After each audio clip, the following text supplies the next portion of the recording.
4-3. We're going to do derivatives of inverse trig functions. We're going to take 2 days, 4-3, 4-3A, and 4-3B. Okay, here we go. Now, inverse trig functions. Do you remember inverse trig functions? No. Yeah. People don't really like them that much in ham or ram. They're kind of tough. It looked like this. It's like if you have y equals the sine inverse of x. Not to be confused with reciprocal functions, okay? These are the arc, yeah, so sometimes they're written as arc sine of x. Oh, so you're going to give these all to us? Yeah. Yeah, you won't have to memorize these. There's a different way to do these that you don't have to memorize them, but I just go ahead and I let you have them, okay? So let's go through them. All right? They're not good. They're really complicated. You have to memorize like their domain and range and all that stuff, and yeah. Okay, so if you have the derivative d dx of sine inverse of u, where u is a function, some function, okay? Then the derivative is going to equal, and this is what you do. It's 1 over the square root of 1 minus u squared, and then it's times u prime. It's chain rule, okay? So it's 1 over the square root of 1 minus whatever that function u is, but then times u prime. All right? So we'll do one in just a minute. I think I'll just give them all to you right now, and then we'll look at them, okay? So now we have d dx cosine inverse of u. So the derivative for this one is going to look a lot like the last one, but it's going to be negative 1 over the square root of 1 minus u squared times u prime. Now, if you take this class in college, they probably will make you memorize these. I know AP Calc does. They have to memorize them.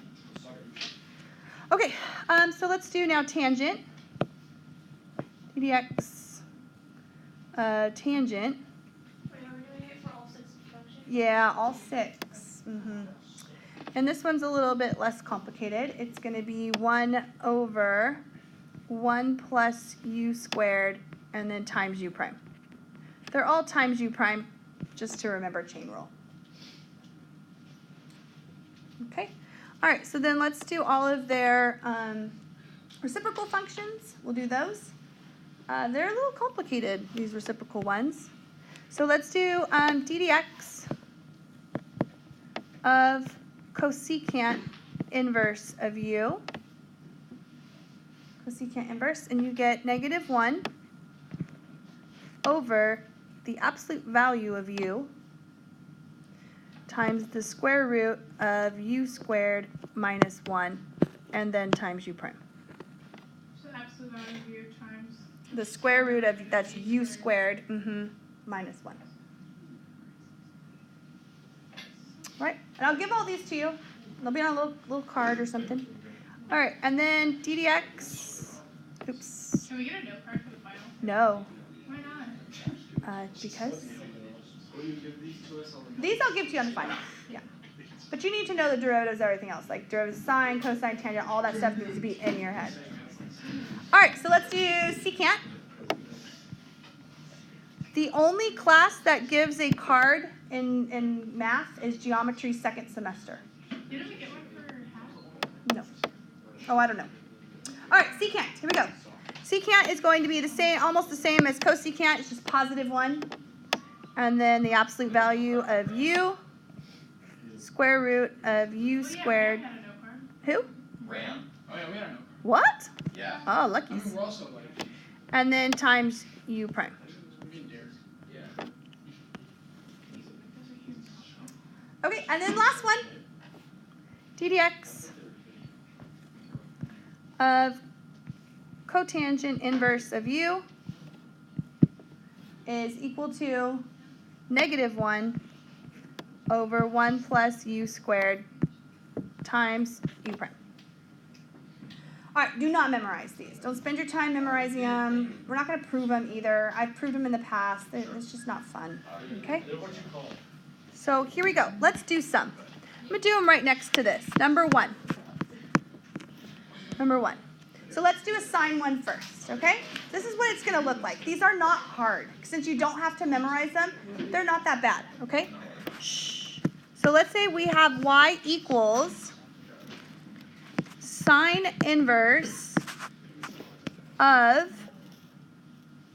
x squared. And we want to find the derivative of the sine inverse of x squared. Okay? So here we go. Y prime equals. Now let's go over here and let's look at the formula. So this is the derivative of the sine of u. U in this case is x squared. Okay? So we're going to plug this into the formula. So we get 1 over the square root of 1 minus u squared. Well, if u is x squared, then it's x squared squared, which is x to the 4th, times the derivative of x squared. It's chain rule. 2x. Perfect. And that would be it. If you want to rewrite this, you can rewrite it as 2x over the square root of 1 minus x to the 4th. And that's it. Okay? It's pretty easy, especially when you have the formula right there in front of you. All right, let's try another one. Number 2. Let's do Can we do product rule with this eventually? product rule? Yeah. What are you talking about? No, like if there were two next to each other? I don't think so. I don't think we go too difficult on these. Let's do a tangent one. Let's do y equals tan inverse of the square root of x plus 1. Y equals tan inverse square root of x plus 1. So we're going to find y prime. And we're going to go to our tan, this one right here, okay, which is 1 over 1 plus u squared times u prime. So here we go. We're going to go 1 over 1 plus the square root of x plus 1 squared, which we will simplify in a minute, times the derivative of the square root of x plus 1. So the derivative of the square root of x plus 1 is x plus 1 to the 1/2. Okay. Bring the 1/2 down to the front. Then x plus 1, leave alone, and then subtract 1 off. And then don't forget chain rule. If you did forget chain rule on this one, it would be okay, because then the derivative of the inside is just 1. And so now we're going to fix all of this, okay? It's the fixing that's the hard part, right? No? So you get y prime equals, we have 1 over, now the bottom here, there's a squared and a square root. They're going to cancel out, leaving you with x plus 2 in the denominator. Do you see that? X plus 2.